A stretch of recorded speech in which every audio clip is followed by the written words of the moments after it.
My name is Rebecca Yarnell, and this is the Nursing 406, block number 3. After completing the reading assignment, I also completed the Leadership Skills Questionnaire. I was surprised to find that I scored so closely on all 3 skill sets. I did, however, score just a few points higher on the interpersonal score with a score of 29, while the administrative and conceptual skill sets were tied at a score of 26. I think it reflects on my overall personality and ability to be flexible and conform to various situations. These are skill sets that I actually learned in the years that I worked as an administrative nursing supervisor. After I completed the skills questionnaire and read Chapter 7, I was able to easily identify a few skills that I felt would be useful in the process of staff acquisition. The first of those was planning. I felt that planning would need to be done to determine what goals needed to be accomplished, as well as what core staffing matrix would allow the goals to be accomplished.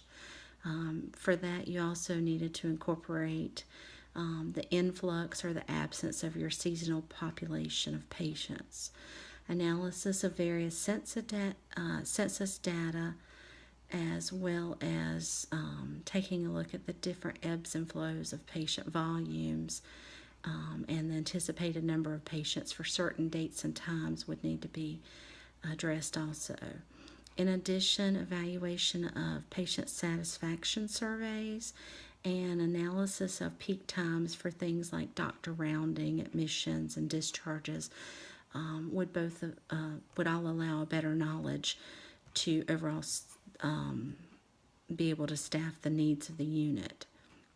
While we know there's always a budget to be met, the department still has to meet the needs of all the quality defined metrics as well. Once the correct staffing was in place, the next skill would need to be direction. For direction, you would need to be able to clearly communicate goals and expectations of the units to the staff, as well as provide direct orders and plans for the execution of those orders. There needs to be follow-up and accountability as necessary, and also at times there may be issues that arise that require redirection. Often as a leader, we choose the path to change and improvement that has the least resistance or pushback.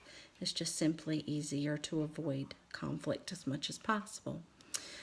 In the article that I chose to read, it was titled Resistance to Change in the Nursing Profession, Creative Transdisciplinary Solutions. The writer actually talks about something called conflictual tension. In itself, conflictual tension sounds like it's going to be something totally negative, but what we find is it's a little bit different once the writer explains it. She actually offers a unique perspective on conflict. Her name was Carrie Clark, and she refers to this conflictual tension as an opportunity rather than something negative. And she says it's an opportunity to stimulate growth and evolution through challenge and changing existing norms, and creative space for creative and innovative solutions to emerge. As a leader, I'm rarely afraid to rock the boat if it's something for the greater need or the greater good of a patient or a staff member. Taking into thought her perspective on this conflictual tension, I would like to use conflict more often as a stimulant to solve problems and develop solutions or enhance processes within the unit in ways that are both creative and innovative.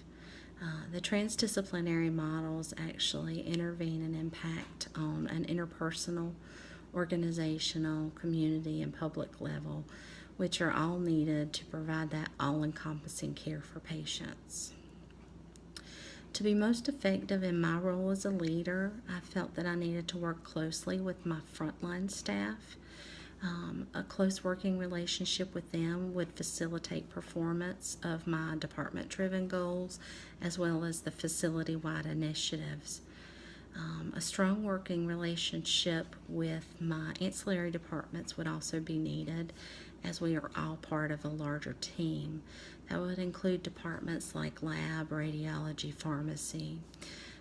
Finally, last but not least, I would need a high functioning relationship with the administrative team, as they are the final say so in hiring, firing, development of policies, and things like asset allocation.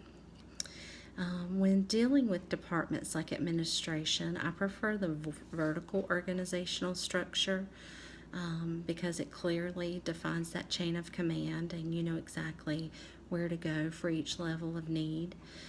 It's also the one I'm most familiar with and have worked with most of my career.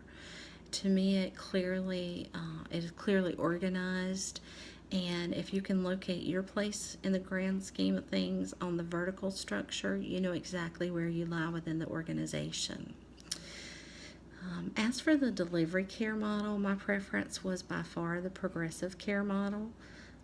I felt like the progressive care model allowed acuity to be factored into where the patients were located for their needs and such as that. That's actually what's used at my current facility, and I feel that it ensures patients are cared for in a unit or a location with staff that are appropriately competent for caring for their type of illness.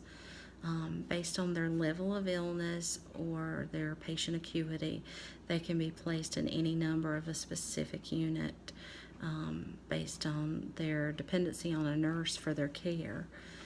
This would help ensure that patients get in the right bed to receive the right services.